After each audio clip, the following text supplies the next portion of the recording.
Hey guys, it's Bill in Linden, Tennessee. Little Jeep update. Haven't had one for a while. Haven't had a whole lot of progress really. I'm running into all kinds of problems. When it rains, it pours, I guess they say. My DCDC converter has just gone kaput. It's got a direct short inside the DCDC. I can't imagine why or how that happened. The only thing that is different between the last time I used it and it did work and the other day when it discovered that it doesn't work is my 12-volt battery had self-discharged to about 9 volts or so in the Orion BMS. It wouldn't even come on. The voltage was too low for that. Now I know that can be a problem with some OEM vehicles like the E-Transit Connect that Ford made back in the 90s and 2000s. If you let the 12-volt battery on it run down, it causes all kinds of problems with startup modules and whatever. So maybe, I don't know. Anyway, doesn't matter. I've figured out. I think I've got an escape plan for that if I can't get it working out.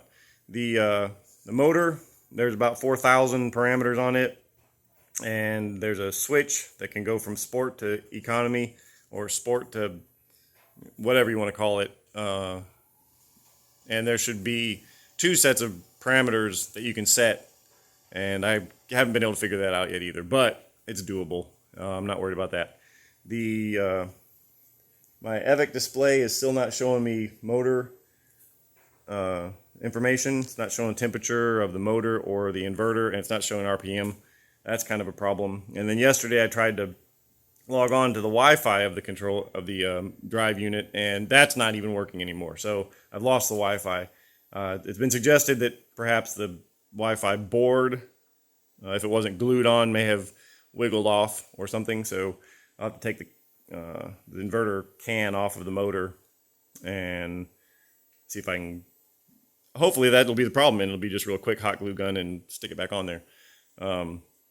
So in the meantime, I'm just gonna kind of go forth and pretend as though this thing is just ready to rock.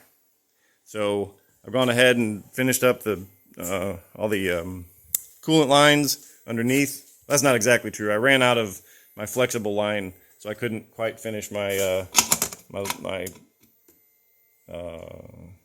coolant lines for the batteries. And I've gone ahead and tried to finish up all the wiring up in the dashboard. I started getting some of that together, and it doesn't look together, but I run my RCA cables for my amplifiers. These and these are the power for the seats, for the heated seats, and this is just the pigtail for the radio itself.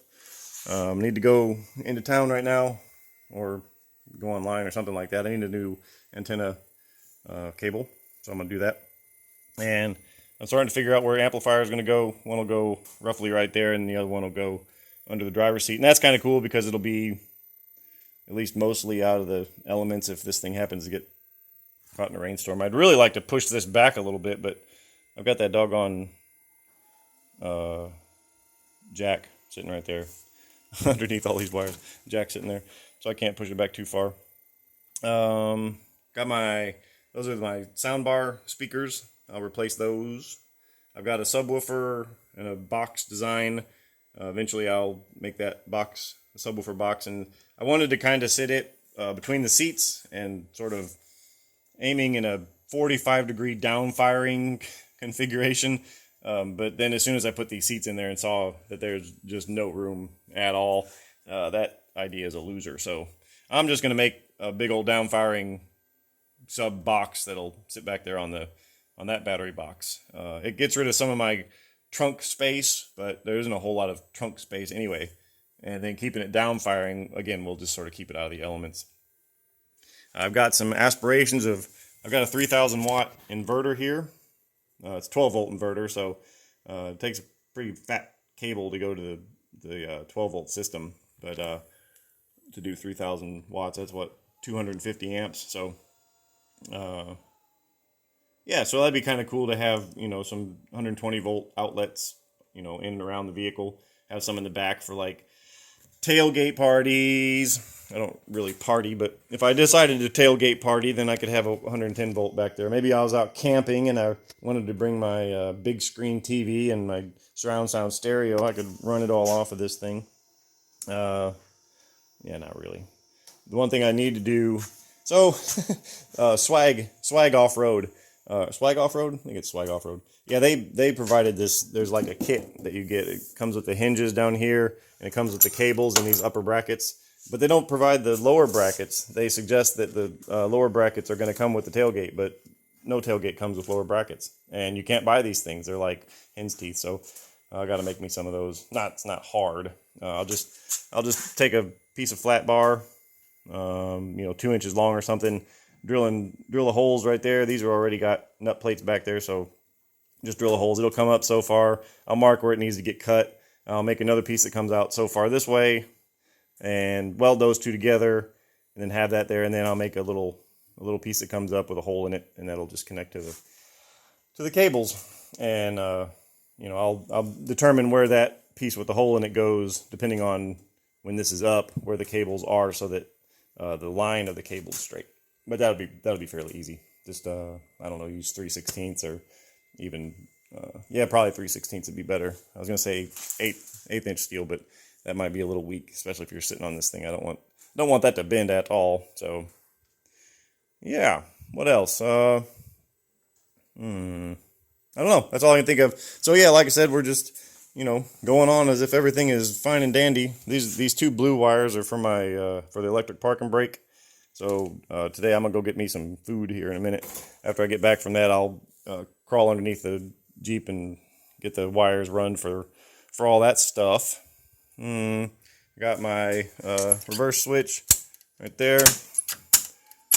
Got that, and on the other side, I've got a switch for the Sport Eco mode that, like I said, doesn't actually work, but hopefully I can get that figured out too. Yeah, so everything's not wonderful, but everything can be solved. If I haven't said this before, or if you haven't heard this before, I'm going to say it again, and you can hear it now. Making an EV conversion is nothing more than a series of problem-solving exercises. That's it. That's really all there is to it. You run into a problem and you solve it, and you run into another one and then you solve it. Some problems are easy, some of them are not. Some of them you got to ask for some help, some of them you can just figure out yourself. Some of them, like fabrication, at least for me anyway, you figure out at about 1 or 2 o'clock in the morning, and you can't get back to sleep, so you have to come out here and take a measurement or weld something. I've done it because you just got to do it. You came up with the solution, and now you go. The problems I'm having right now, I have to reach out. I got to phone a friend, but that's okay. That's what friends are for, and we'll get it done. So, yeah, wanted to give you another little update video. So thanks for watching. Keep on watching, and we'll see you next time.